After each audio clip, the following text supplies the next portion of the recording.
benar beginilah suasana di Paviliun B2 di kedatangan jamaah haji PJ36 dari Kabupaten Goa dan Kabupaten Jeneponto.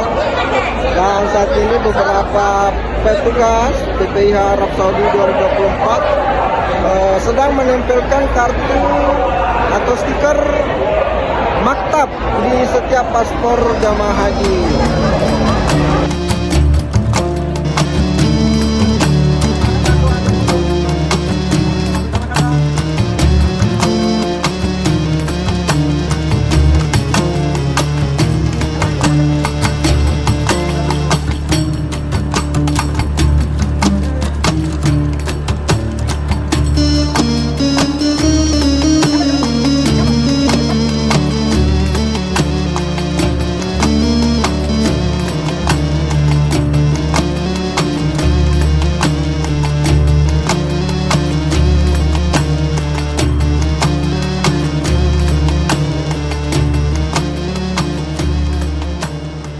Download Tribun X sekarang, menghadirkan lokal menjadi Indonesia.